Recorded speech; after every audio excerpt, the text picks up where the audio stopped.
bend. He's got the outside line for the second part, and he can't hold on. Going the long way around, we're going to be 3 wide for the lead as they all come to the line. Who is going to take it in the end? And here comes Lockwood. He's going to make the move to the outside. Quinn tries to force him off a little bit, but there he goes.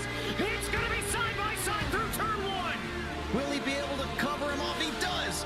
Weaving back to the left-hand side. Reynolds is trying everything. The kitchen sink is being thrown at him. They're leaning on each other. Coming into turn number 3. It's going to be a drag race through 3 and 4. Coming back to the line. Here comes Frisch on the bottom. Richard's going to hold the inside. Tries to be the late breaker here. They're going to be side by side through the final chicane.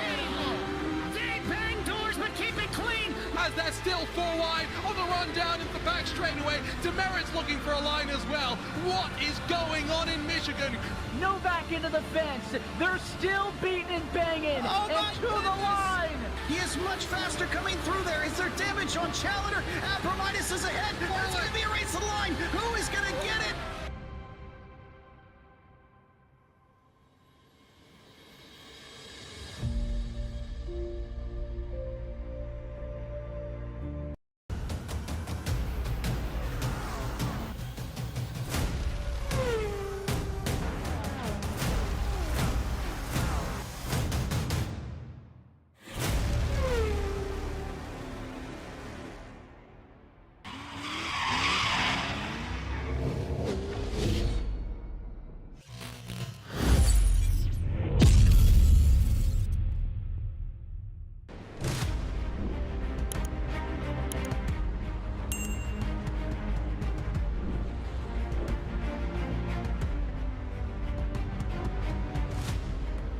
The Throttle Freaks GT3 League arrives at race 7 of this 10-round championship, and tonight, the fight moves to one of Germany's most iconic battlegrounds, the Hockenheim Ring GP circuit, a track built on contrast, long, punishing straights that reward raw power, followed by tight technical stadiums corners, where precision becomes the only currency that matters. For 45 minutes, these GT3 machines will thunder through the parabolica, slipstreaming like missiles before slamming the brakes for the hairpin. The best overtaking zone on the circuit and the worst place to hesitate. The drivers then dive into the stadium section where the walls will close in, the crowd will be roaring, and every apex demands discipline. With one pit stop necessary, strategy becomes a chess match. Pit early for clean air or pit late to attack with fresh tires in the closing laps. This is the heart of the season. The championship contenders must defend their ground. Chasers must strike before the final stretch.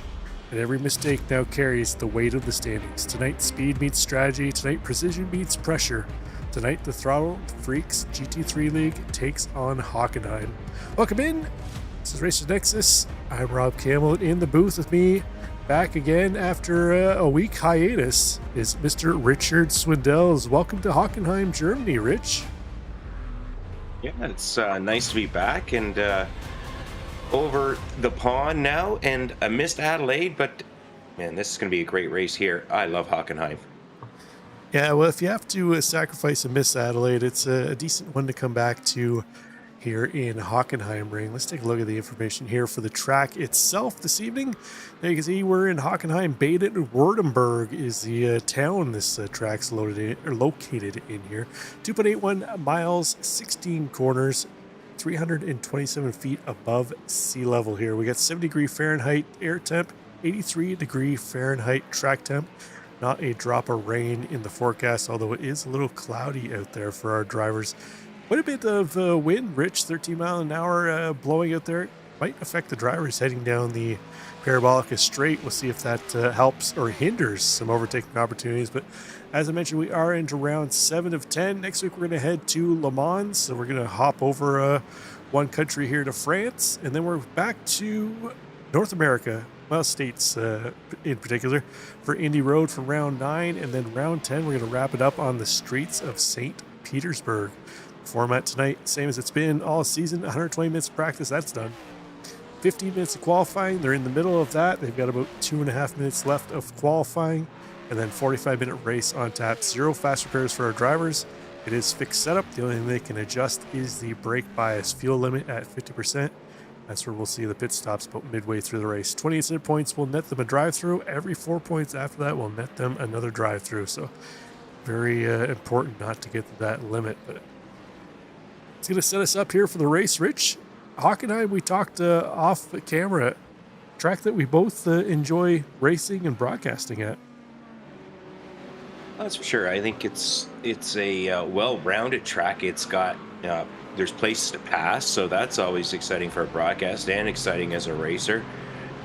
Technical sections, high-speed sections, flowing corners here, hairpins there. Not much is missing.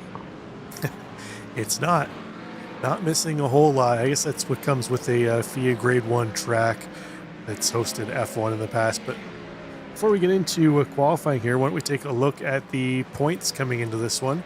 First, we'll kick it off with our Pro Class. Jack Hedgecox, who's leading the way, not here tonight. 32 points ahead of Jim Feliz in second. William Fenton had a win on his home turf last week. You missed that, Rich. He got finally locked down. I saw it.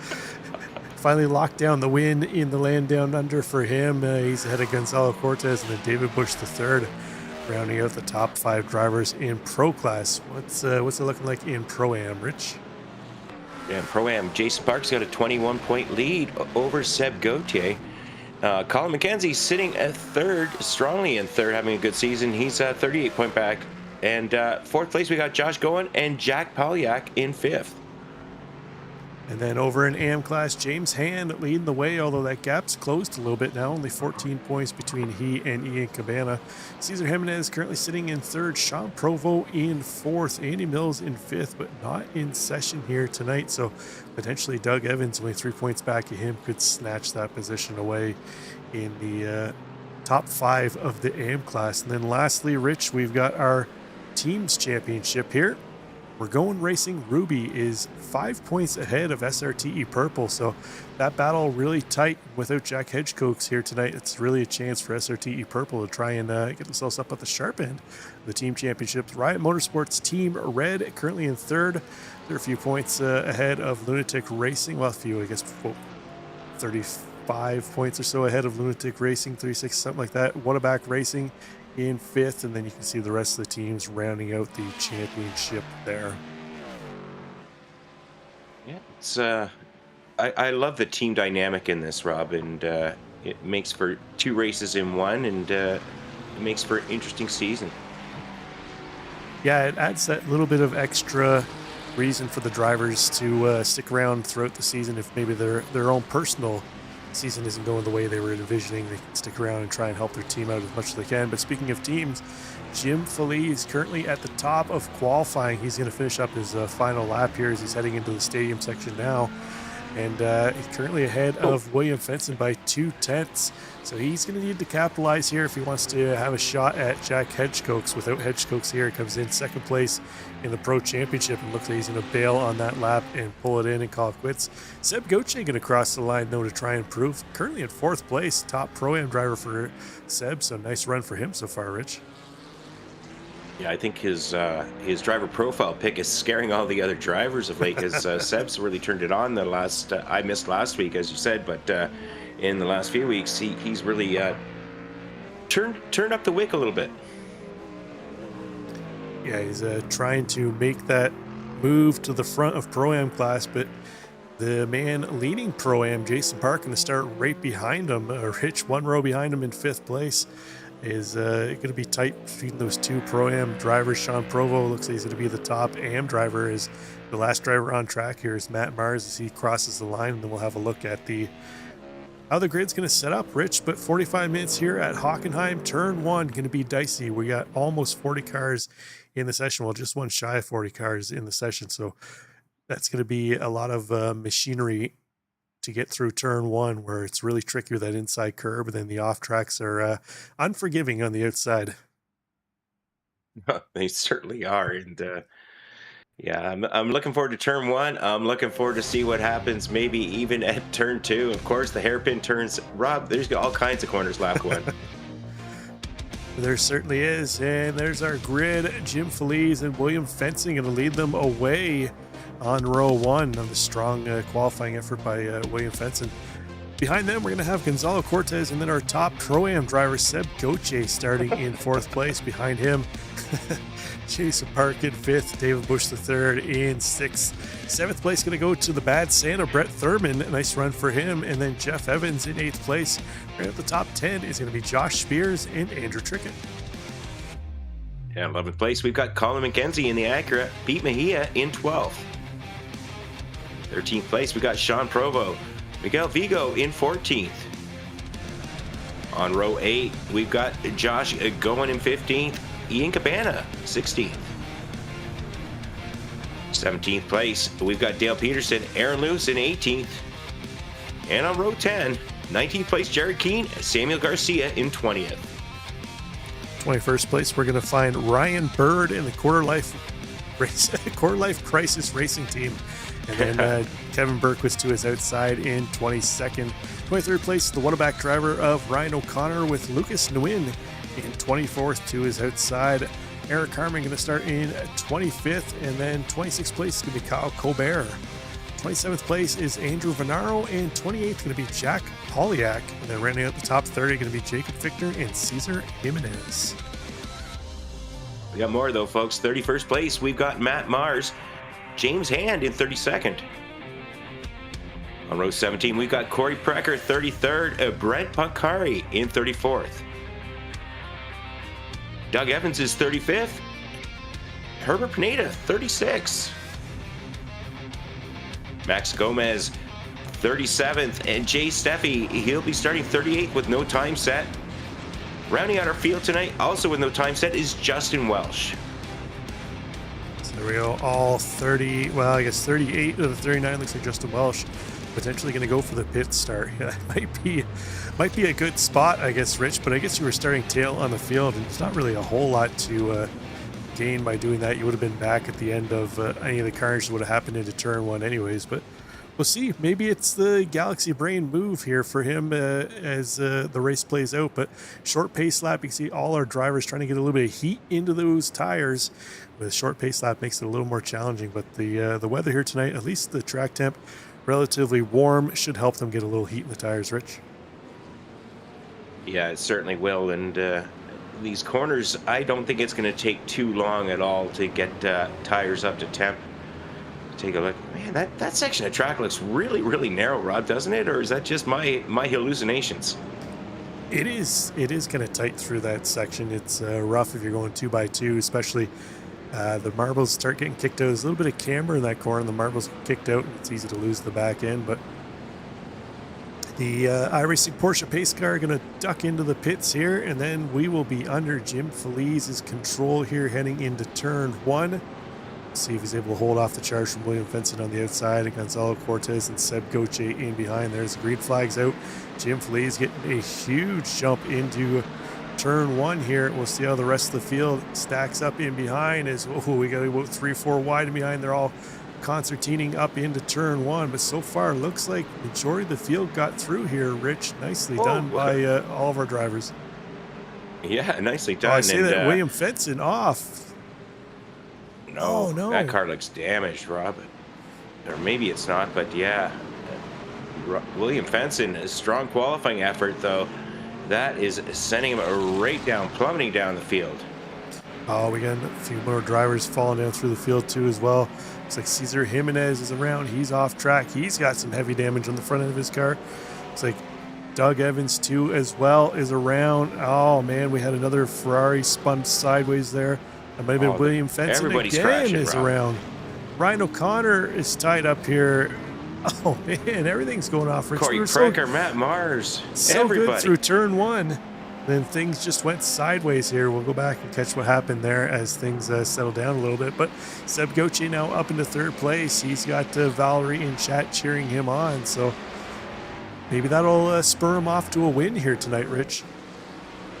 Oh, it's certainly not going to hurt. Seb Goche's strong qualifying effort, sitting in 3rd overall right now. And I got word that Justin Welsh, technical difficulties with his race car this evening, wasn't able to take the grid, Rob. So no pit lane start for Justin Welsh.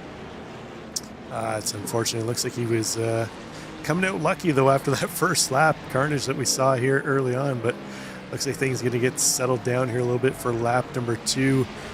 Samuel Garcia, one of the big benefactors by all that, up 8 spots right now into 12th place for him, Rich. So we'll see if he's able to keep capitalizing up. He's got Pete Mejia just up ahead of him and Colin McKenzie there too as well, with the Dustbuster Acura into the top 10.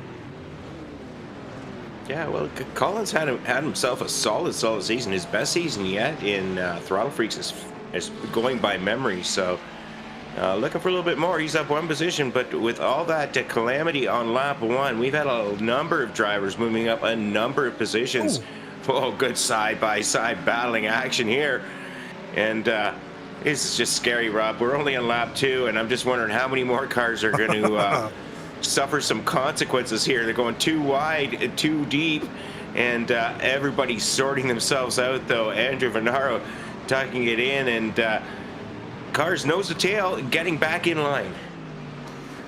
Yeah, it was Peterson and Venaro bumping and banging down the parabolic straight, but looks like Peterson not done with this battle with Venaro, but Lucas and Nguyen up ahead of him, probably looking in his mirrors, hoping either one of those 2 drivers take each other out, go flying into him right now, Rich.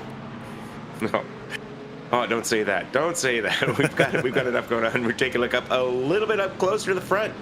Gonzalo Cortez is trying to catch up to Jim Feliz, who got that huge start, and Jim Feliz about 1.25 seconds ahead. He's coming up to complete lap 2.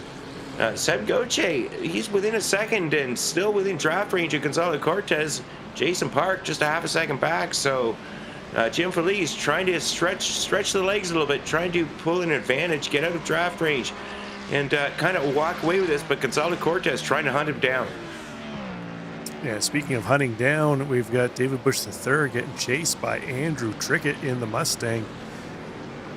Bush III is the Lamborghini in a Mustang sandwich right now, representing I think he's the lone driver tonight, representing the brand. We saw him last night in a slew of Lamborghinis at Sandown, Rich. I think probably the most Lamborghinis we've seen on track in a number of years. But he's the lone supporter of Lamborghini here tonight. Got a ton of Mustang and Ferrari machinery around him. So we'll see here if David Bush III able to hold off the charge of Andrew Trickett. The Mustangs work really well here with those long straights. They can really stretch their legs out, Rich.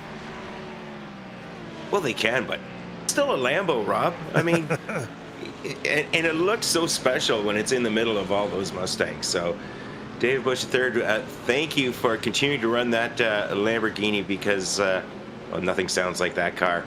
Take a look a little bit further back in the field at Ryan Bird. Ryan Bird following along behind Dale Peterson here. Dale Peterson just behind Andrew Venaro. So this is a little bit of a train going on. Oh, a lot of curb, a lot of oversteer, but managing to hold on.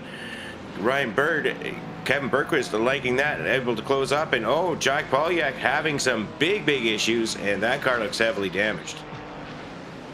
Yeah, actually, it doesn't look too bad. The front end looks punched in a little bit, but I think he was just waiting more or less for traffic to go by before he merged back in, like every good driver should. But we'll take a look and see what happened to him as after we go back and look at the calamity that happened on lap 1 here, Rich. But Seb Goche now feeling a bit of pressure from the Pro-Am leader in the championship, Jason Park, who right on his tailpipe now, as Cortez and Feliz starting to open up a bit of a gap over 3rd and 4th place here.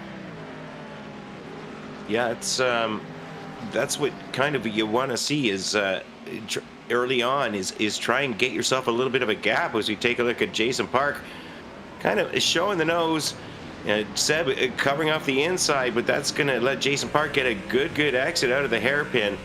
I don't think we're going to see anything here this lap, but right now these 2 drivers trying to walk away and keep David Bush III at bay. There we go. Speaking of David Bush III, up 1 position, 5th place overall. The Lamborghini doing a good job here in and amongst the Ferraris and the Fords. Yeah, it looks like Park went from being on the offensive to try and make a move around Seb Goche to now he's trying to hold off Bush III, who's bringing Trickett and Evans along with him. And you know what, Jeff Evans, it's been an up and down season for him, Rich. We've seen him get involved in a number of incidents throughout this season. So far right now up into a top 10 position in 7th place. Could be a nice run shaping up for him. Well, it certainly could, and I just love the what a back racing. That is one team name that makes me smile. That Crikey Esports, I'm just giving off my favorites, folks. A Quarter Life Crisis Racing Team. You know, I'm at the 3/4 mark, but I can appreciate that. Some great team names here at Throttle Freaks, and some great racing. See a car back there blinking a little bit, but hopefully the connection issues stay stable. Ryan O'Connor, 22nd place on board with Ryan O'Connor. He's following along behind Miguel Vigo as we take a look at Jacob Fickner. Miguel Vigo is side-by-side action and going, oh, this is a little dangerous, but everybody getting everything worked out. Miguel Vigo getting that move done. So the Aston Martin having some issues early on, but starting to claw their way back up. Yeah, looks like Vigo down 6 spots, regained one of those spots to get to only -6. I think he was wrapped up in whatever happened on lap 1. I keep teasing lap 1, but let's start going back here and take a look and see what happened here, Rich. Let's kick things off with, looks like William Fenton. Let's see what happened to him to start things off here. So into turn 1, oh, looks like Cortez just got up on the curbing on the inside, and they banged doors, and that sent Fenton around. But looks like he was able to keep it off the wall for the most part, just lost those spots. So although it sucks that happens, it could have been a lot worse. And then we mentioned Vigo lost a number of spots. To see how he lost his position here is it looks like he had to go off track. I'm not sure if this was to avoid another car, Rich, or oh, it was one of the Goins. Like that was Josh going spinning right in front of him. He had to evasive maneuvering. Things just kicking off in behind. The car spinning around there. It's I think Cesar Jimenez was wrapped up in that. Let's see what happened to him. So Jimenez is the black, green, and chrome Porsche trying to come through. Oh man! Whoa. Oh, I thought he almost evaded everything there. The BMW, the Whataback driver came across, cleared him off. But let's even get a onboard with Cesar Jimenez. I kind of want to see what he saw coming through here, Rich. Oh, I'm sure it wasn't good, whatever it was. I mean, good thing it's a 45-minute race because we got lots of replays of this. I mean, my goodness. Oh, trying to squeeze it through, but you can't do anything about that as the Whataback race car, the 617 car, comes across. And, I mean, not deliberately, obviously. He was involved in issues as well. So a little bit of calamity, as we say, Rob. That was Eric Harmon, unfortunately. Aaron Lewis. Oh, Eric Harmon, yeah. And Aaron Lewis was the car that... Oh, that was weird. Did the rear of that car just fall off for no reason? Or am I just seeing things here? There was a little contact between him and the car between them, and then the rear end just falls up. It just disintegrated. That's Ferrari build quality right there, folks. Yeah. What do you want for $350,000, Rich? But yeah, oh man, if I was Aaron Lewis, I'd be sending that replay of that to iRacing, saying, iRacing, what kind of net code is this? But we go back to live action here, where Feliz still leading the way over Cortez. Yeah, Fords and Chevys don't fall apart like that. They're a little more solidly built than those exotic European cars. So I'm just saying, folks. But Gonzalo Cortez sitting there now, still about 1.2 seconds behind Jim Feliz. They're gapping Seb Gauthier. Seb Gauthier about 2 3/4 seconds behind, but I'm sure Seb's not too worried about them up front. He's more concerned with Jason Park in behind him. Seb Gauthier, Jason Park having a great battle there for first in Pro-Am class. And these two drivers have had some good battles this season, Rob. Yeah, they come in. I think we asked Seb last week if he thought he had a chance at maybe taking the championship if he can kind of get out ahead of Jason Park here and snatch away some points. So he's doing right now what he needs to do here, Rich. But unfortunately, he's going to want a little more separation between he and Park if he really wants to make some nice moves in that championship battle. But let's go a little farther back in the pack here. We got some battles going on a little farther towards the middle of the pack here. Ian Cabana, the Crikey Esports driver, in 15th place here in the Ferrari. He's got Lucas Nguyen right behind him. Nguyen up 8 spots, so he's got a nice race shaping up. He missed last week, wasn't here at the Adelaide Street Circuit. He's back here for Hockenheim, and right now sitting 8th in class, 16th overall. A ton of pressure on Ian Cabana, who's our 2nd place AM driver, only a couple spots back here from Sean Provo, who's leading the AM class. And he's, other than Jim Feliz, he's the only driver, Rich, who's still in the position they qualified in. Well, yeah, it's hard to stay in that position unless you get really lucky or unlucky with the amount of incidents going on. You'd expect drivers to move up and down the board, but yeah, so far, Pro is still where he started. And you know what, Rob? I've been calling him a Pro-Am for better part of the season. I'm finally going to put him as Am on my timing and scoring so I get his positioning right. You know, nothing like waiting till week 7. I think we're on week 7, aren't we? But here we are, 13 minutes, almost 13 minutes into this race. Everybody's kind of settled down now. Thank goodness we couldn't take any more of that. And Brett Thurman, he's lost a few positions. He was obviously involved in a little bit of that lap winning kerfuffle. He's going around the outside. Brett Thurman and Pete Mejia. And Brett Thurman, Pete Mejia having that little battle. Pete Mejia getting right up on the back, tucking it back in. But this is a really, really difficult passing place here unless somebody really, really sends it. Yeah, I'm trying to remember. I don't think it wasn't last week because you weren't here. I want to say it was the week before. I think we were at Spa where Pete Mejia and Herbert Pineda got wrapped up in that incident on lap 1 heading up Eau Rouge. And Pete having a nice bounce back race here at Hockenheim. I don't think we saw him last week if I remember correctly, but put a ton of pressure on the back of the bad Santa machine of Brett Thurman. So he seems able to find a way around. Thurman's lost a couple spots here, Rich, early on. So I'm not sure if it's just a little bit of conservation here, maybe letting some faster drivers go, trying to save a little bit of equipment, some tires, and maybe a little bit of fuel for later on in the race. But you can see the battle in the inlay there. We still got Jason Park holding on to the back of Seb Gauthier, although Gauthier opened up a little bit of a gap here. Park kind of clawing back in on the high-speed sections, but looks like Seb in that Ferrari able to open up a gap in the twisty section where we all know the Mustang doesn't necessarily like to go around corners. It likes to run in a straight line and up over curbs. So we'll see here which car ends up coming out on top as the race progresses. Yeah, and unlike Adelaide, there's no walls to bounce off of. Take a look at what was going on here. Look at this nice little train of cars. Take a look at Vigo sitting in 20th place. He's still trying to move up. He's got Ryan Bird up ahead, but Jacob Fichtner in behind. So Vigo late on the brakes, getting real close as they come into the hairpin. But just nothing doing there. Is a little bit further up, we've got some action. People trying to go side by side. And Andrew Venaro, oh, look at this little battle here with Andrew Venaro, Dale Peterson, Ian Cabana just up ahead. These drivers are duking it out. And so far, everybody kind of holding their position, kind of threatening, but not quite brave enough or not quite close enough to stick the nose right in there. Clearly, they all just need to man up and go for it here, Rich. You got that right.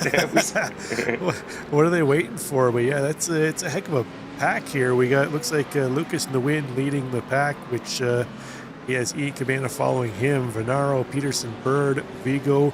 We got Vigo on screen here for Rich's wife, who is a big fan of the Aston Martins, and one day he's going to have him have one in the driveway here. I can feel it. Yeah. Yeah, I can feel it. Maybe a 30-year-old one that he can't afford to fix and keep on the road, but yeah, it's a nice looking car. Let's head up to this battle here between Colin McKenzie and Josh Spears. You can see just out of camera shot there, Jeff Evans trying to leave this trio in behind here. Brett Thurman on the back of this battle now, so he's fallen down a couple spots, but he's tucked in the draft of McKenzie and Spears here. It could be a nice fuel-saving option for Brett Thurman if he doesn't necessarily feel like he has the outright race pace compared to what he had in qualifying, but he is have to keep an eye on Mejia and Garcia, who are lurking in behind there, not too far back. Yeah, it's Pete Mejia's. He's not here every single week. When he is, Rob, he like you said, there was that issue at Spa, but he's demonstrated some solid pace when we have seen him on occasion. So right now, Pete Mejia in 11th overall. That's 5th in class, but only up one position. Right behind him, we've got Samuel Garcia, who's up 8 positions, and number of drivers making lots of changes. There we go, Sean Provo. Sean Provo is sitting 14th overall. He's just down 1, but still first in class, so nothing to be upset about for Sean Provo. Yeah, it's just kind of funny watching the Mustang in behind the Corvette It just looks so big. It looks like it's trying to bully the Corvette around. The Corvette much more low slung and a little wider. Actually, I should say a little wider. Just makes it look wider with it being a little more low slung. But these two teammates, although representing different sides of the SRTE team, looks like they're going to try and work together to make their way up through the field as Provo continues to lead the AM class. But Venaro and Peterson, Peterson going to go off wide. He's going to allow Andrew Venaro through. He's going to lose a couple spots. Vago going to sneak through too as well. And it looks like Jacob Fichtner going to kind of capitalize on the Riot Motorsports driver's mistake. That Mustang, it looks like an F-150, you know, hunting down like a Mini or a Civic or something when he's comparing the size of it to the Corvette. But a little battle here. Jacob Fichtner sending it up the inside. Oh, a little Max Verstappen move there, and but not going to work out. It doesn't look like. Jacob Fichtner, Dale Peterson battling side by side. Who's going to be a little braver here? They're going to go side by side. Dangerous spot, a little bumping, a little grinding, and oh, you didn't think that was going to work out, folks, and no, it didn't. Peterson and Fichtner getting involved, taking advantage of that was who was that? Taking Ryan O'Connor.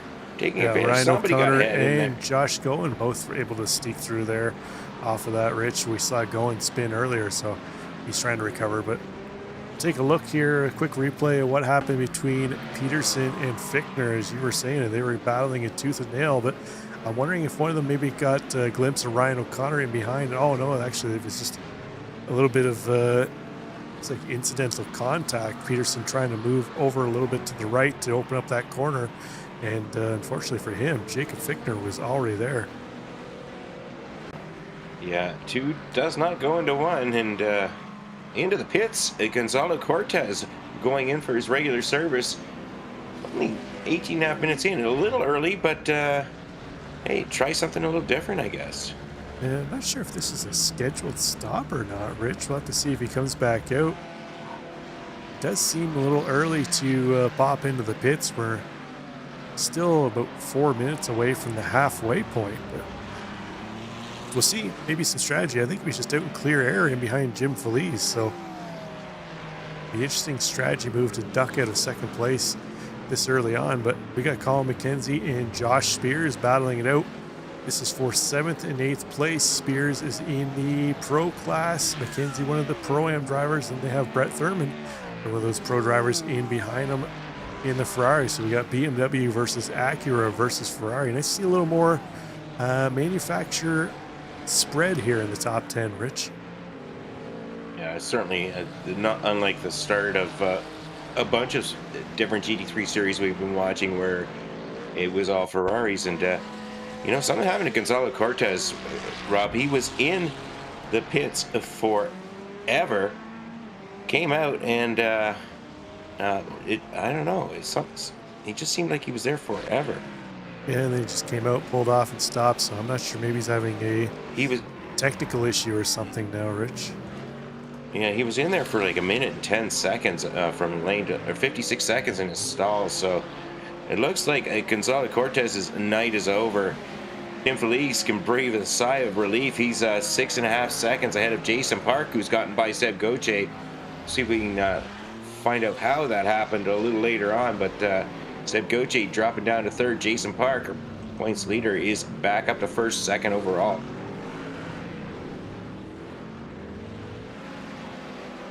Let's see how that happened here, Rich. We got Park. Oh, looks like I got a great Seb, producer. looks like Seb got a little loose, exiting out of the final corner up in the curbs, had to back out a little bit. That big old Mustang takes up a ton of room into turn 1.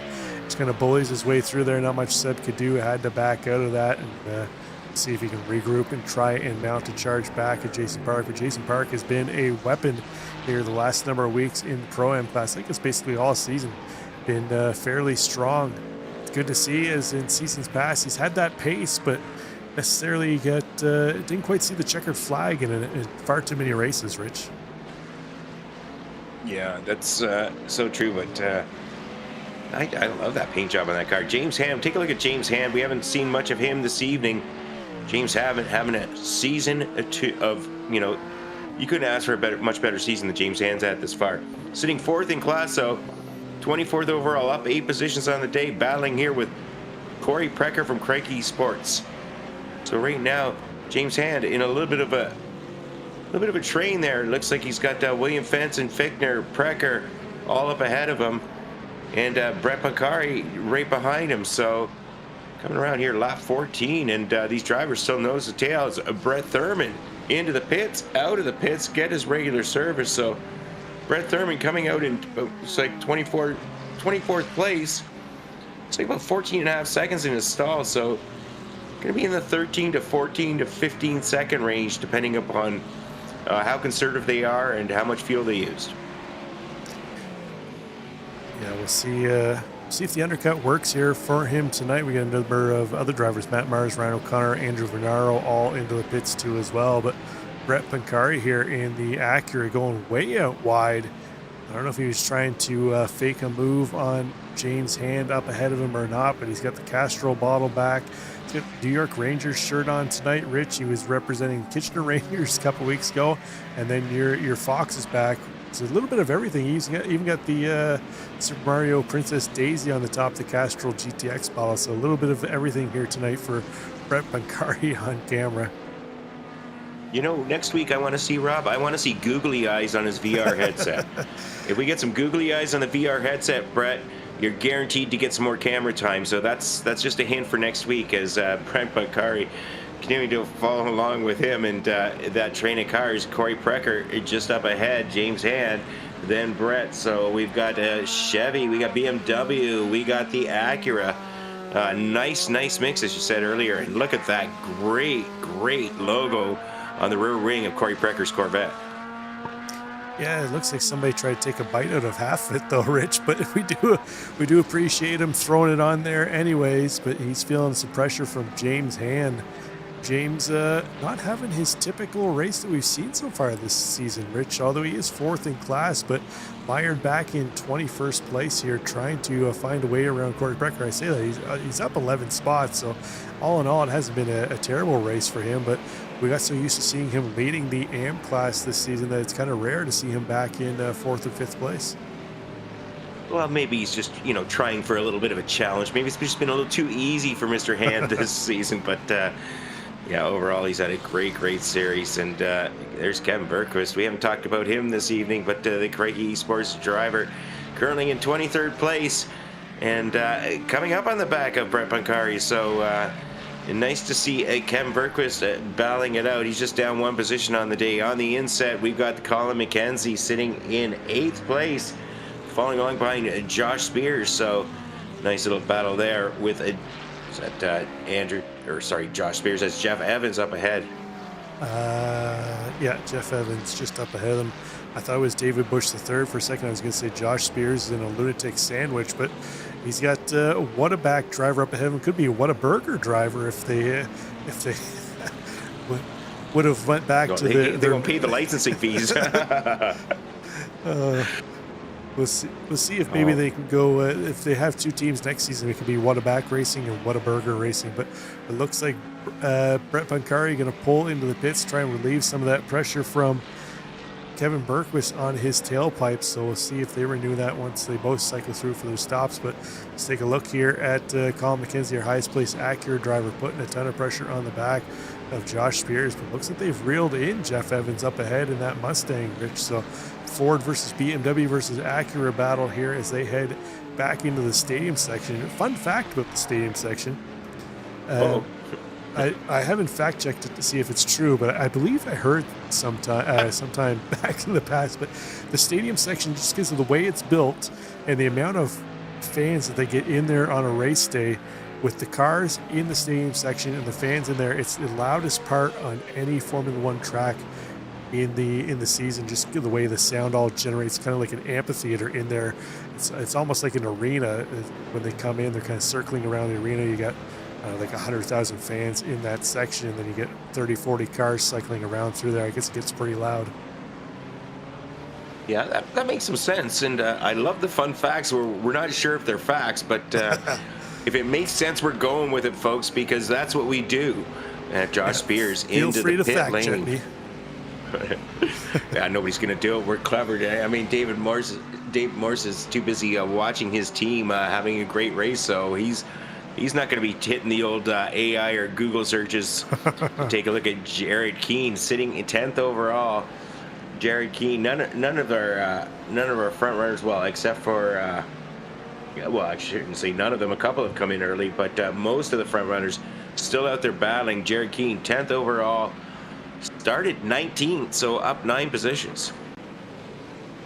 Yeah, taking advantage of a few drivers popping in early for a pit stop. He's got his teammate Sean Provo in behind him, and according to David Morris, one of the big cheeses at the SRTE team, he says there's papaya rules that they won't battle each other here, Rich. I don't know if I believe that. That's not papaya rules. We've seen some SRTE papaya rules. They let them battle. Or sorry, there's no papaya rules. I believe that. I don't know how much I believe him though, because we've seen SRTE drivers come to blows in races in the past. Yeah, we've certainly seen one SRT car take out another SRT car. I'm not saying they're necessarily on the same team, but they're certainly, if not on the same team, on cousin teams or sister or brother teams or whatever you want to call it, but certainly not deliberately, because SRT's been pretty much a fixture here ever since Throttle Freaks started. Just take a look at the battling action here. James Hand is sticking the nose. Wow, look at this. Look at this great battling. Side-by-side BMWs, Rob. You don't see that every day. Yeah, at one point in time, you would have saw a whole field of BMWs, but as you mentioned, not too often now. But you know what? I'm not really sure why James Hand is battling so hard here with Spears. And Spears has just come out, finishing up his pit stop. And I was going to say James Hand still owes us one, but there he is into the pits now. So maybe he was wanting to get ahead of him, but I think it probably would have been a little easier to make that pit entry if you were following the driver. But Jason Park going to go one extra lap here. Rich, he was able to save a little bit of extra fuel when Jim Feliz popped in. He took over the top spot. David Bush III, a driver who we always usually see pushing that extra lap in week in, week out in the Lambo. He's going to go one more time around. And Colin McKenzie, other than that, looks like the rest of the drivers have come in who owed us a stop. And we'll see here if this strategy of saving enough fuel for one extra lap works out to Park, Bush, and McKenzie's advantage. Well, Hondas are economy cars. They expect Colin to be able to eke out an extra lap, but the Mustang and the Lambo have never been known for their fuel economy. But Jason Park, Dave Bush III, Colin McKenzie, all going around one extra time. We'll see where everything sorts out. Just another few corners, but right now I think Jim Feliz is going to have himself a commanding lead. It's a matter of who's going to be second and where are they going to be. Yeah, Park comes into the pit to see Bush III in behind him. And there comes McKenzie. Oh, McKenzie flirting with the unsafe entry there. Drops a tire onto the grass heading in there. Jim Feliz heading into the stadium section now. He could hear the crowd roaring for him. Rich, as he comes across the line to retake top spot. He's now 10 seconds ahead of Seb Goche. Let's see if Seb able to get out ahead of Jason Park. He did come in a lap earlier. Park still in his stall here. Long stop for Jason Park. Oh, man, he's still in there. I wonder if he got a penalty, Rich. He's just dropping. He's still in there. He's been in there over 30 seconds and not coming out anytime soon. That's going to put Jim Feliz at the point. David Bush at third. Great pit stop. He's up to second. Seb Goche in third. And Jason Park's still in the stall. He's bordering on a minute in his stall here, so he must have got either a speeding or unsafe entry into the pits, Rich, and it looks like he's heading out there now. So 1 minute 12 stop total, 53 seconds in his stall. That smells of a 40-second speeding on pit entry penalty to me. I would think you are right, unfortunate for Jason Park. So that's not the race he wanted. He certainly had the pace tonight and was doing a great job holding off Seb Goche, but unfortunately for him, that's all, folks. Is Seb Goche now up to third place overall. I guess he was there earlier, but in third place overall, first in class with Tricka behind him. Colin McKenzie through pits, up to fifth overall, third in class.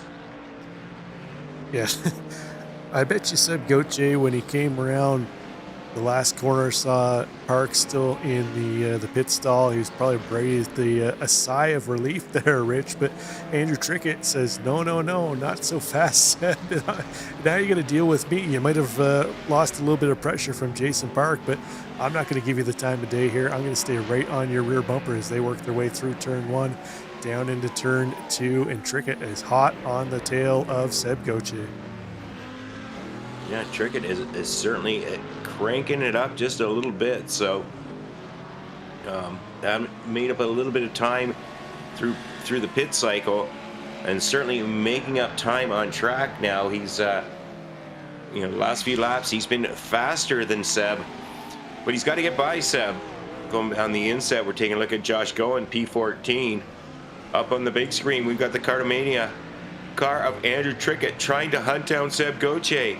Great race action, folks. 32.5 minutes into this 45-minute race. I don't know what it is. Every time I read that team name, B&O Cartomania, I keep thinking of BMO, Rich, the Bank of Montreal up here. and Trickett being a Canadian, I keep thinking, the Bank of Montreal open a go-kart track? Or what am I missing here? But no, Andrew Trickett, B&O Kart O Montreal. I have to look it up. I'm assuming that's a go-kart track because he's got looks like go-kart emblems on the side of the door there. But you know who might want to hop into a go-kart? Say, let's just stop this race right now, Andrew. Let's go get in some go-karts and settle it that way. It might be Seb Gauthier. Yeah, whoa, getting real close here as they come around for another lap, folks. This is going to be a great battle, hopefully all the way to the end, because that's what we came to see. SM getting lots of curb. So is Trickett. The Mustang absorbing quite well. Trickett's got a big run now. He's going to go up the inside of Seb Gauthier. He's got this move done. He's going to cover him off. Seb going to try... No, he's going to try the crossover. Not going to work. Now, is Seb going to get a good exit here, going all the way down into turn 6? We got the hairpin coming up. So if he can get a good solid run here, maybe try and take a peek down the inside. He's a little too far back right now. I think Seb's going to bide his time. Maybe try it a little further on, maybe next lap. Yeah, I think unfortunately his exit was compromised there. Had to back out when he saw Trickett dive up the inside. Otherwise, it looked like he was going to try the crossover at the exit of turn 2 and make the run down parabolic. But as you said, Rich, not enough of a run there for him. But Jeff Evans trying to get back that spot he lost to Colin McKenzie through the pit cycle. He's now down into 6th place. McKenzie up into 5th. He's +6 on the day. Let's go a little farther back here. We got Jason Park trying to recover some spots that he lost on the inside of Jacob Fichtner. Well, Mustang's battling it out. Fichtner going to go off wide. We saw what happened to him with Peterson. So Fichtner not wanting to get involved with anybody's doors here as the race proceeds on here, Rich. This was the corner where he and Peterson tangled earlier, so Fichtner well aware of what can happen into that corner if you're really battling hard tooth and nail. Yeah, Fichtner is up 9 positions on the day still, so Repankari right behind him up 13 positions, so lots of drivers making lots of movement up and down the field. Look how much of the curb and the off I guess the runoff that the drivers are using and able to use here at this just this classic racetrack here at Hockenheim Ring. Just love it. It's, you know what, in today's day and age of tracks, you don't get a whole lot of overtaking opportunities. As anybody who tuned in with us last night as we were at Sandown Raceway in Australia, really no opportunity to make a move there without driver ahead of you making a mistake. But here you can make a move into turn 1, you can make a move into turn 2, into turn 6, coming into the stadium section. I can't remember what that corner number is. I want to say 13 or so once you whip around the fast right-hand corner. So you got like 3 to 5 decent overtaking opportunities here on this track, Rich, which is really rare for a FIA Grade 1 track. A lot of the Formula 1 tracks, it's more designed for flowing and follow the leader type racing. And speaking of follow the leader here, McKenzie goes wide. That's going to allow Evans to get right up on his bumper. The Waterback driver has his best opportunity here since they came into the pits and had their fuel cycle to get that spot back that he lost to Colin McKenzie through that cycle. Yeah, it's Jeff Evans, a tremendous amount of pace. You're applying lots of pressure. Colin McKenzie isn't flinching though, and that extra lap paying off in dividends. He's about 2 seconds behind Seb. Seb is had fallen behind Trickett, but is now starting to close that gap back up. So take a look here. Jeff Evans. Oh, I'm going to go back. There we go. Take a look at Seb Goche. He's closed that back up. He had fallen almost about a full second behind. But now he's right up in there, and Trickett is pulling him up to David Bush III. So we may have a three-way battle for second before this race is over, Rob. Yeah, I'm wondering if Bush III might have to save a little bit of fuel here, Rich. He was only 13.6 seconds in his stall. Jim Felice 13.9, but these two drivers, Trickett and Goche, 15.2 for Trickett, 14.3 for Goche, and then 13.1 for McKenzie. And we know that Bush III and McKenzie both went that extra lap, so they're not going to need quite as much fuel, but they're, that's going to be a significant amount of fuel less that they took on board than Trickett and Goche. So Bush III might not be able to battle with them as much as he'd like to normally. Yeah, I guess we'll find out, but and it kind of looks that way unless, well, Andrew Trickett, he's found an extra gear ever since the pit cycle, and really turning it up and closing that right down tight now on Dave Bush III. And I think as they start battling it out, Seb Goche, he's sitting there 3/4 of a second back. He's just chomping at the bit, because if Trickett can pull him up into it, quite often the third place driver works out best as Bush goes way wide. That's going to get Trickett a good run, get to close that gap up a little bit more. Seb Goche still lurking though. Yeah, he might just want to sit back and watch and see what unfolds here with Trickett and Bush III. We saw Trickett was not shy to make the move up the inside of Goche, really tried to capitalize when he saw an opening. And, we've seen that work in the past. We've seen that end up in tears for a number of drivers. So we'll see here. Looks like the Mustang getting a good run in behind the Lambo here through Parabolica into turn 6. Don't think he's going to be close enough here to make the move this time by Rich, but that gap getting ever so smaller between Bush III and Andrew Trickett. It's a very, very small gap. And the gap, what's not a small gap though, Rob, is Jim Felice's gap to Dave Bush III. He's got, about 12.5 seconds. So Jim Felice on easy street ever since the unfortunate issues of some other drivers early on, including Jason Park and whatnot. But Andrew Trickett putting some pressure on David Bush III. Whoa, a little bit of a fun ride for Jeff Evans in the background there, but managing to hold it on. But Trickett is applying the pressure. Seb's falling back a little bit, he's basically out of draft range, so he's going to have to hope for some battling going on between these two drivers. He needs some side-by-side racing up ahead of. Yeah, I don't know if he's going to get that, as I mentioned.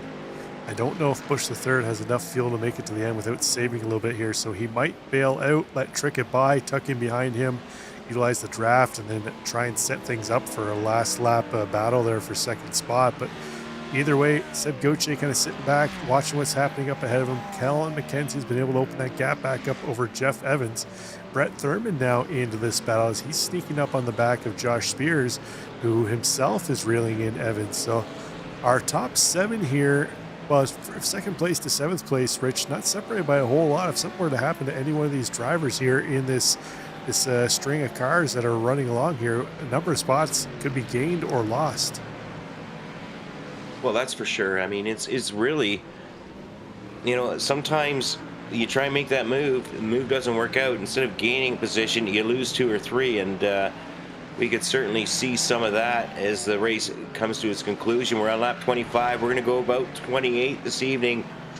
Josh Spears, the 7th place overall. So Josh Spears got to be pretty happy with that. Not quite on the podium, but certainly happy. As we take a look at the inset, David Bush III still in that battle with Andrew Trickett. And they continue to battle on, and then we have this battle here between James Hand and Corey Precker. That's for 3rd and 4th place in AM class, also 22nd, 23rd overall. Hand going to try the crossover. Oh, a little bit of contact into the right quarter of Precker. They're going to get themselves sorted out. Kevin Berquist, the Pro-Am driver in that blue Crikey Esports Ferrari right in behind, not wanting to get wrapped up in something there. But the man who has kind of dominated AM class so far this race, Rich, he put it on pole. He hasn't looked back since the race started. Sean Provo sitting in 12th place. He is 5 spots ahead of Ian Cabana, who's currently our 2nd place driver in AM class.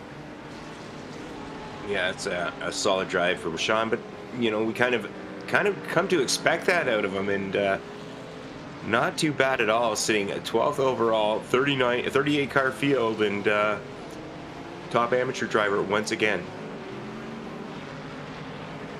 Yeah, we're getting kind of accustomed to that, as you said, Rich, but let's head back up to that battle between Bush III, Trickett, and now look who's back in there, Rich. Seb Coche right back into the fray. So he's kind of cooled off a little bit, watched to see what was going to happen between these two up ahead. Sees that there's only about 2.5 laps left in this race, so now he needs to try and pounce if he wants to try and get that top spot away from Andrew Trickett. David Bush III has kind of backed him back up into his kitchen here, Rich. What can Seb Coche throw at him?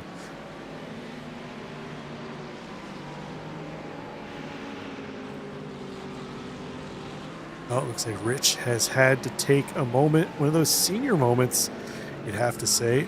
As he's not here, I can trash talk him, but Andrew Trickett, the meat in the sandwich, Bush III trying to hold on to 2nd spot. Trickett trying to take it away, but also trying to hold on to top spot in AM, as they're going to come around to pick up the 2 to go this time by. Jim Feliz still dominating, 14 seconds out ahead of this battle. Colin McKenzie starting to close up into this battle too as well, but I think the clock going to be his nemesis for the Dustbuster McKenzie. But our top 3 Pro-Am drivers currently occupying 3rd, 4th, and 5th place. So nice run by all 3 of those. James Hand going to get a black flag penalty. That's going to be for incident points for him, unfortunately. And it also looks like William Fenson had to pop back in for a second quick little splash of fuel. So rough race for him after winning last week. Had that lap 1 disaster, well, lap 1 turn 1 disaster, and things haven't looked up since then. Yeah, so we're gonna, well, let's take a look and see how this all finishes off, folks. David Bush III, Andrew Trickett, Seb Coche. There's only 1 second place, and we've got a couple of drivers who won it, but right now, advantage David Bush III, doing a stellar effort ever since the pit cycle, got in, got out, and has managed to hold off the hard-charging Andrew Trickett. Seb Coche still lurking, still waiting, still hoping, but right now, Jim Feliz, David Bush III, 1-2 in Pro. Then we've got Andrew Trickett, Seb Coche, 1-2 in Pro-Am. Yeah, it looks like Seb just doesn't quite have the pace in that Ferrari. I've been watching him go out wide in the last couple of corners, up over the curbs, and it's kind of compromised his lap time here. He's pushing hard to try and close that gap, but I just don't think the Ferrari just has enough to offer to the Ford and the Lamborghini up ahead. The Ferrari, not necessarily the straight line weapon that those 2 cars are, and Hockenheim is a real horsepower track. Jim Feliz has been able to get out front and really kind of coast here in his Ferrari, but it's going to come down to the last lap here, Rich, between Trickett and Bush. Yeah, it's going to be Trickett and Bush, but don't count out Seb, because if these 2 drivers start banging door handles, anything is possible. We certainly don't want that, folks. We're not choosing favorites here. We want to see some good hard racing, but right now, Trickett, half a second behind David Bush III. These 2 drivers coming up to the hairpin. See what happens here. This is one of the last of the great passing opportunities. And right now, David Bush III driving very confidently. I think Trickett may have used up a little bit of the tires and not be able to push quite as hard now. Seb Coche's falling back behind them. He looks like he's going to finish 4th unless something bad happens up ahead.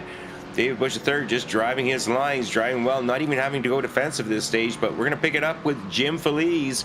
Jim Feliz has led this race. He got pole. He's led it since the green flag dropped, and he continues to lead coming in through the stadium section, I believe here, Rob, and Jim Feliz going to be our race victor. Jim Feliz, congratulations. Another race victory for Jim Feliz. It's going to bode well in his championship hopes. He'll pick up some points on Jack Hedgecox, who's not here. Hedgecox going to have to use his drop week this week. Bush III going to hold off Andrew Trickett for 2nd overall. Second in class, Trickett going to come home with the win in Pro-Am. Seb Goche going to have to settle for third. Colin McKenzie going to hold on to third place in class. And then a tight battle there between Evans, Spears, and Thurman as they came across the line. But we had a little battle here further back. Ryan Bird currently leading Ian Cabana. Cabana looks to the inside on the last couple of corners here. He's going to force Ryan Bird out wide. Cabana again. Oh, a little bump and grind through there. A little elbow from Ian Cabana. Drag race to the line. Ian Cabana going to take that position away from Ryan Bird on the last lap, last corner. That's going to give him 15th place. Nice battle between those two drivers. Dale Peterson and Jacob Fichter head to the line. Brett Pancari in behind them. That was spectacular, Rob. That was my highlight of the night. I mean, that was a battle for 15th place on the last lap, the last corner. Great racing, hard racing. Take a look at Matt Mars coming across in 24th. Doug Evans still on track. The Waterback Racing Ford Mustang, 27th place for Doug Evans. He's going to wrap up his race. Jack Polyak just in behind him. Jay Steffi didn't qualify, started at the back, got himself to 29th place. Miguel Vigo, we saw him up and down day for him. He's going to finish up negative 16 spots from where he started. But the race goes to Jim Feliz. That's going to put a little more excitement into the Pro Championship battle as we head into Lemans next week, Rich. That's going to be a track where basically anything can happen. It's going to be a matter of trying to stay in the draft and keep in touch with those cars ahead of you and work yourself into position for a last lap lunge. But that's next week. Let's take a look at the results here from this one before we get into some driver interviews. Let's start with the Pro class here tonight. Rich, why don't you take us through it? Yeah, winning this evening led qualifying. He took the green flag first. He finished first. Jim Feliz in second place. We have David Bush third. In third place, Jeff Evans. Strong race for Waterback Racing. Fourth, we had Josh Spears. Fifth, Bad Santa, Brett Thurman. Sixth, Ryan Bird. Then William Fenton had his issues early. Managed to finish seventh. Ryan O'Connor, eighth. Miguel Vigo, also money issues, ninth. And then we had the drivers who did not finish. Herbert Pineda in 10th. Gonzalo Cortez with his issues. And Eric Harmon out very early. Over in Pro-Am class, we saw Andrew Trickett able to outlast Seb Goche to take top spot. In Pro-Am, Goche comes home in second. Colin McKenzie going to round out the podium in class with Pete Mejia in fourth. Samuel Garcia and Jared Keane in fifth and sixth. Josh Goen in seventh. Lucas Nguyen in eighth. Jason Park falls down to ninth after that penalty during his pit stop. Dale Peterson going to round out the top 10 with Victor, Pancari, Berquist, Polyak, and Steffi all finishing on the lead lap. That's your top 15. Andrew Venaro going to round out in 16th place. And then 17th place goes to Kyle Colbert, and Aaron Lewis rounds out the Pro-Am field. And then over in Am class, Rich, what do things look like over there? John Provo had solid effort in getting the race victory. Ian Cabana, the Craigie Esports driver, second on the podium. And Craigie Esports in third, Rob. Corey Precker, solid team effort this evening. Fourth place, we had Matt Mars. Nice effort for Matt. James Hand in fifth. And we had Doug Evans also in the lead lap. Then we had Max Gomez a few laps down. Cesar Jimenez with his early issues 5 laps down. And Justin Welsh, it did not start. There we go. Well, we got some drivers in the waiting room here to chat with us, Rich. Why don't we bring in our race winner, Jim Feliz, to catch up with Richard Swindells? Well, Jim, congratulations. That was a lot of action there, but you managed to avoid most of it by keeping it all behind you. Yeah, I was going to say, I think I had a lot of things kind of go my way tonight. Definitely looked eventful behind me, but, even right off the start, had a pretty decent jump, and then unfortunately it looked like Fenson and Cortez kind of came together, and Cortez was keeping up with me, sort of keeping about a second for, a few laps there, and then all of a sudden, he was 3 seconds behind, then 6 seconds, and then I saw Park behind me, and then I think David did a fuel saving strategy, and the next thing I knew after the pit cycle, I had David behind me. So definitely seemed like there was a lot of action going on behind me, which was an okay place for it. Yeah, just happy to come home with a win. Yeah, it always beats having that action behind you instead of in front of you. So your qualifying effort paid off this evening. It allowed you to get that jump, and you got a great jump. And you never look back, just in clean, consistent driving, managing to avoid lap traffic when you came across it. Any difficulties here this evening? Anything give you a scare? It wasn't too bad. I think another thing I had going for me was Jack Edgecox wasn't in the lineup tonight, so hopefully he'll be back next week. But definitely tough to put it on pole and get a race win when he's one of your opponents. So. I think, it's a funny thing. Sometimes you just kind of get into a rhythm when you've got a gap out front and just run a comfortable pace where you're not, overstressing the tires or, overdriving the car, and it ends up being quicker over the long run. So was able to just kind of set a pretty comfortable pace and just go from there. It worked out pretty well. Certainly did. Next week, I believe we're at Lemans. How's that going to go in the Ferrari? Ferrari got anything for perhaps Jack or one of the other fast drivers out there? Yeah, I think, a lot of the top guys in the championship are running the Ferrari, so we probably don't have any advantage over each other there. It'll just come down to the drivers. That's true. I think Le Mans is a very interesting track in terms of drafting and race strategy. Not the most interesting to kind of lap solo or hot lap on your own, but it can often lead to some pretty good racing, and it's a classic, famous track. So looking forward to that next week. Oh, excellent. Well, congratulations, Jim. Anybody you'd like to shout out to tonight? Yeah, I want to give a special shout out just to David Morse, one of our SRT teammates and Throttle Freaks member. He races with us all the time, and just saw that he'd posted, he's been affected by some of the fires in the Pacific Northwest, and thankfully, sounds like his family and himself and his house are all safe. But just thinking of him, hope he'll be back racing with us soon, and just wishing people well that are impacted by those fires up there. And as always, just want to say thanks to my family as well. I know they're watching the broadcast and supporting. So certainly, yeah. I know David's been watching and cheering on his teammates all race long on the YouTube broadcast. So fortunately, he's safe and family's safe and the house is safe. He just we'd like to see him back next week, like you said. And anyhow, Jim, we'll let you go. Go get ready for Le Mans, and we'll see you next week. Sounds good. Thanks, Richard. That was our race winner, Jim Feliz. See how he does next week in Le Mans. Much different track than Hockenheim here. Who else we got? Let's bring in our second place finisher in class as well as overall, David Bush III. David, heck of a pit strategy there. You're able to leapfrog, I think it was 2 or 3 drivers coming out of there, but it looks like maybe you had to save a little bit of fuel for a lap or two, and it allowed Andrew Trickett and Seb Goche to get up on your rear bumper. Were you getting a little worried you might not have enough fuel to get to the end or to defend the way you would have liked?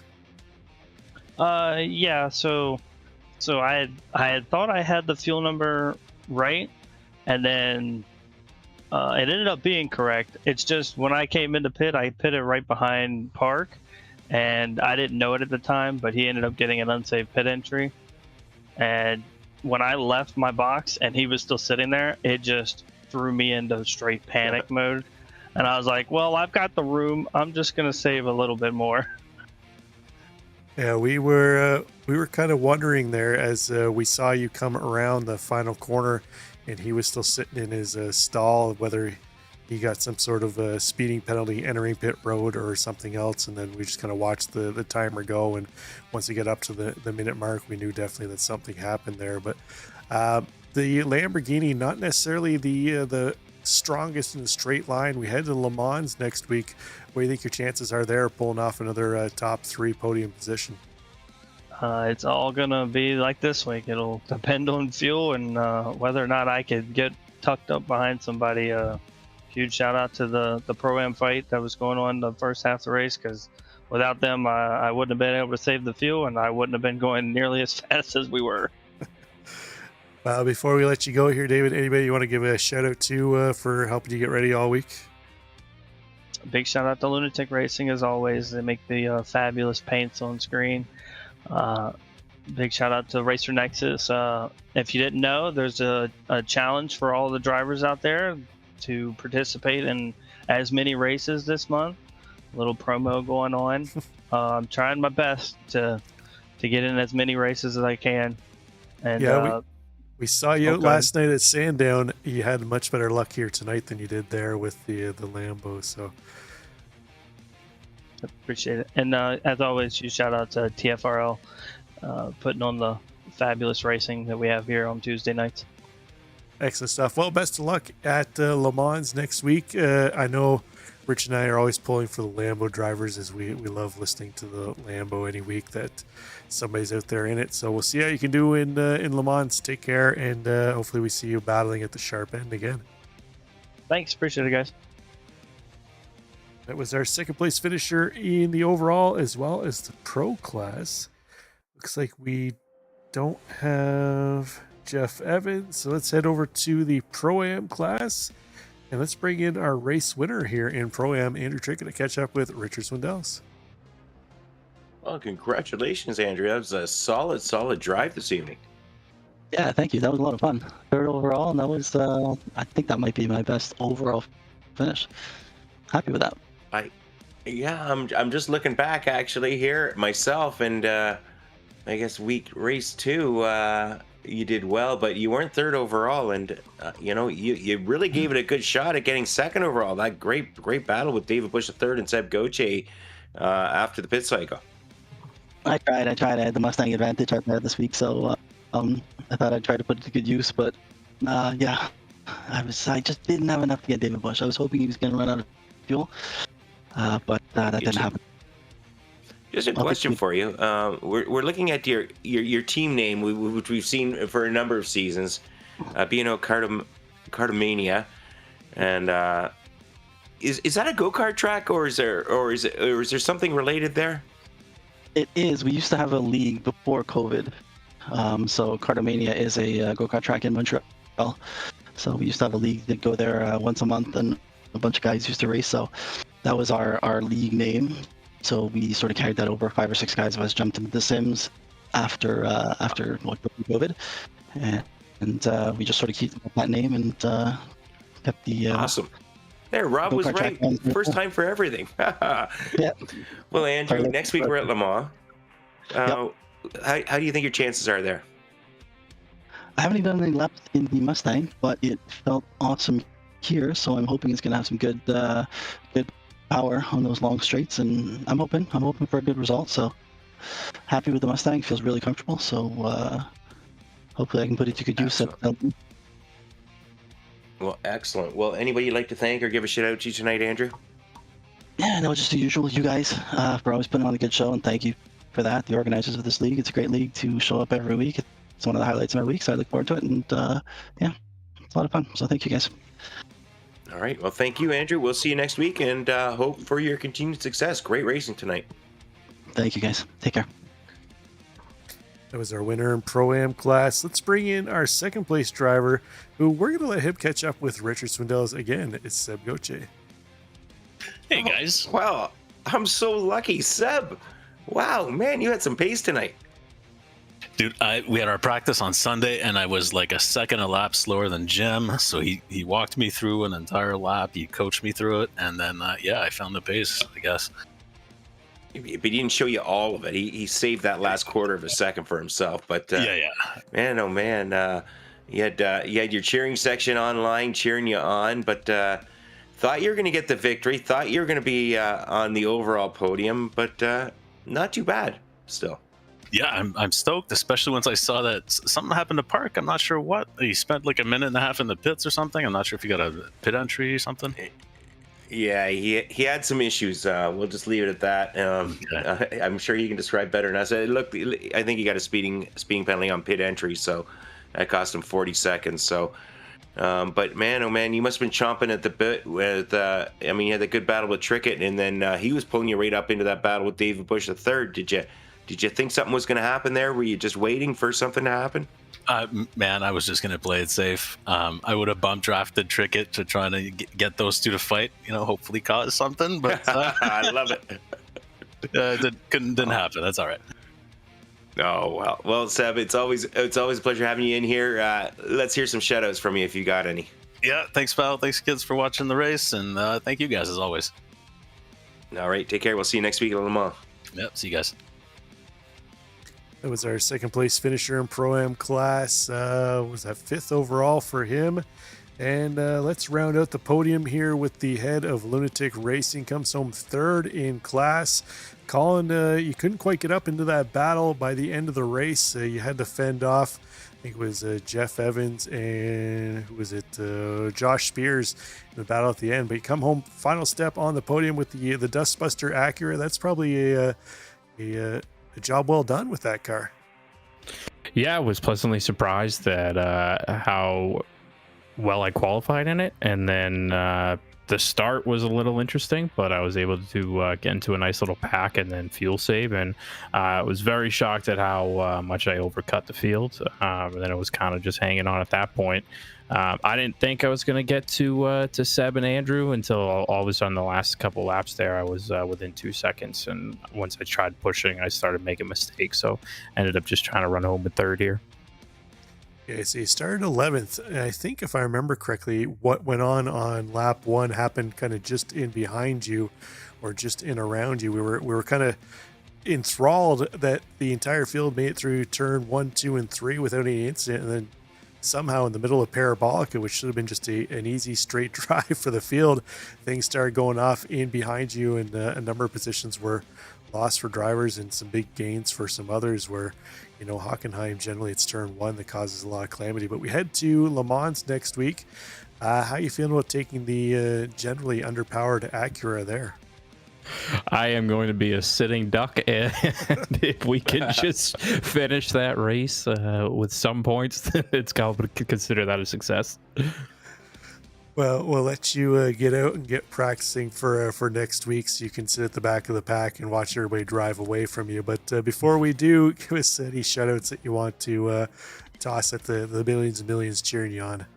Yeah, big shout out to the Lunatic Boys, D-Bush with me every week here. Hell of a race by him, going P2 overall and in class. To everyone who shows up for Throttle Freaks every week, we really appreciate it. To you guys who broadcast it, thank you guys so much. To everybody who tunes in, thank you again. This wouldn't be what it is without you all, so thanks, guys. Excellent stuff. Well, best of luck next week, Colin, and hopefully maybe iRacing pumps another 10-15 horsepower into that car for you. Take care. Thanks, guys. I need that bop. That was our final step on the podium in Pro-Am for Colin McKenzie. Looks like we do have Sean Provo popped in here at the last second. Let's bring in our Am winner, Sean Provo, to catch up with Richard Swindells. Hey guys. Sean, congratulations. Another victory and 12th overall in the 38 car field. It's got to feel pretty good. It does feel pretty good. It was pure luck. I practiced for about 20 minutes before the race and then got super lucky with the shenanigans at the beginning and made it through, and here we are. Well, you had to qualify where you did in order to finish where you did, though, Sean, because that's true. So it wasn't all luck. SRT is certainly always big at Throttle Freaks, but having a good season and a very good night overall. As you said, you didn't practice a whole lot, so have you done a lot of racing at Hockenheim Ring before? Actually, I haven't. A few seasons ago, when it was in our Throttle Freaks season, was the first time I've done the track, but I did put a ton of practice in then. So I didn't feel like I needed to knock off too much rust, but I happened to get behind some fast people in qualifying that gave me a little extra information and found a good line and got lucky. Well, sometimes a little bit of luck helps along with a little bit of skill, and you end up in first place. So next week we're off to Le Mans. The Mustang should be pretty strong there, I think. I think so too. I remember from previous seasons that the Mustang setup there it makes it feel like a vastly different car. So I definitely need to put some practice in this week and get a feel for the handling and what some of the sections, especially like the Porsche curves, are going to feel like. But yeah, I'm excited. That's one of my all-time favorite tracks, so I can't wait. No, excellent. Well, any shout-outs tonight or thank yous you'd like to give to anybody out in the crowd there, Sean? Absolutely. As always, thank you to the SRTE boys for all that you guys do and keeping us organized and keeping us fast. And thanks to my family for watching in the other room. All right. Well, we will see you next week. Hopefully you have some continued success at one of your favorite tracks. Thank you, sir. You guys have a great one. Thanks for everything. That was Sean Provo, our winner in AM class this week. And then we'll wrap up the interviews here tonight with third place in AM, Corey Precker. Corey, you come home third in class, but your teammate Ian Cabana finished in second. So nice points haul here for the Crikey Esports team. Yeah, definitely great to see Ian come home in second. I wasn't sure if we were P1 and P2 at the time. That would have been cool to have a 1-2, but unfortunately Sean Provost had to spoil the party for us. But no, he raced great too. So great overall team result for us.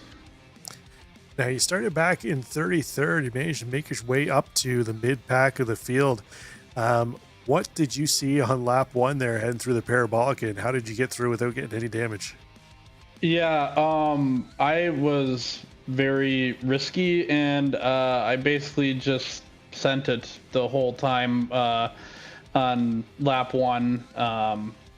It did it very clean, but I gained a lot of positions, and I think that lap one really helped me,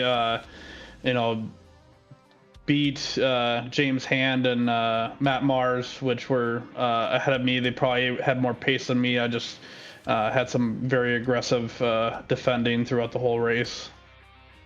Now we head to Le Mans next week. You're in the Corvette, which is generally a very good kind of all-around GT3. What are you feeling about your chances at getting another podium finish back there? We'll have to see on Le Mans for me. Lots of straightaways. There's not a whole lot of corners to defend at. So yeah. Well, before we let you go to get ready for next week, Corey, give us any shout outs you want to give to anyone helping you get ready all week or cheering you on in the chat. Yeah, I guess I'll just give a shout out to my teammates, Crikey Esports, Kevin Berquist and Ian Cabana. So yeah, I just want to give a shout out to them, and they're great teammates to have help supporting during the race. Excellent stuff, and best of luck next week at Le Mans. Corey, we'll see if maybe the Crikey Esports team can get that 1-2 podium finish there. But until then, take care. Awesome. Thank you, guys. That was our third place finisher in AM class, Mr. Corey Precker. That's going to wrap things up here at Hockenheim. Rich, you know what? There's tracks where I can almost guarantee it's going to be an exciting race no matter when we go there, what cars we're racing. Hockenheim is generally one of them. Off the top of my head, Road America, Road Atlanta, always another couple great races there too as well, and I always love doing Hockenheim. And you know what, Le Mans has that historic feel, and it's got the 24-hour Le Mans name to it, but you know what, honestly, I'm never a big fan of going there. Things can get just so spread out there, so we'll see what happens. Maybe we'll have a couple nice packs develop, and maybe we'll have a last lap battle as we head to France here from Germany this evening. Yeah, I like when we're wrong, Rob. Hopefully we're wrong on this one. So, but yeah, it was a lot of fun here at Hockenheim Ring, folks. We had a pleasure broadcasting this. Week 7, Week 8 next week. I'm Richard Swindells, Rob Campbell, pushing all the buttons, doing all the talking, making a Racer Nexus happen, folks. Thanks for joining us this evening. We'll see you next week.